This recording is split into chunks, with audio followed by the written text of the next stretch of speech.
攞翻啲一般屋企嗰啲嘢咯，即係衫啊嗰啲嘢。本身都冇諗住攞衫，但係上到去個情況其實唔係即係一啲都冇特別問題咁樣咯。係啊，咁所以都比預期執多咗好多嘢咁樣嘅，係啊。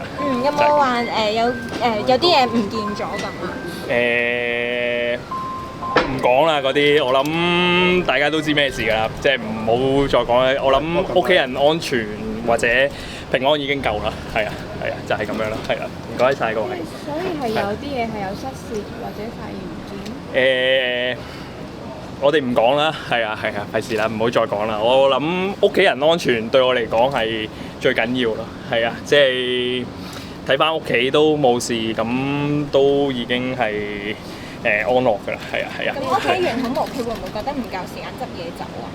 都會嘅，係啊，咁都冇辦法啦，係啊。係住雲建嗰邊嘅，係啊。但係對於可能即係得一個單位嚴重受損，但係都要收購，自己點睇啊？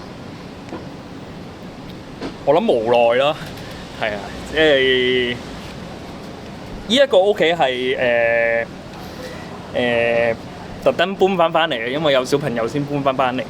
我喺度都住咗30幾年，由細到大都喺度啦。咁都幫我，即係好開心嘅回憶都喺度發生。咁翻咗嚟，即係點解搬翻嚟就係即係搬翻嚟之前都睇晒成個大埔，咁真係得呢一度可以適合我屋企人或者我小朋友喺度居住咁樣，咁先至再搬翻嚟。我諗大家都好難去忍受到，就係喺維修嘅時間都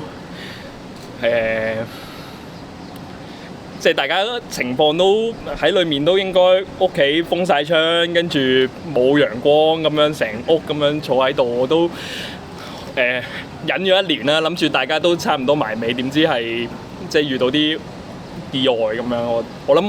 我諗大家唔會明白我哋嘅心情咯，係啊，即係我諗一開始翻到嚟嘅時候都已經忍唔到㗎啦，已經係啊，成個屋企都唔同晒，成個環境都咁係啊，就係咁啦。等咗幾個月，終於上到屋企攞嘢啦，你感受點樣？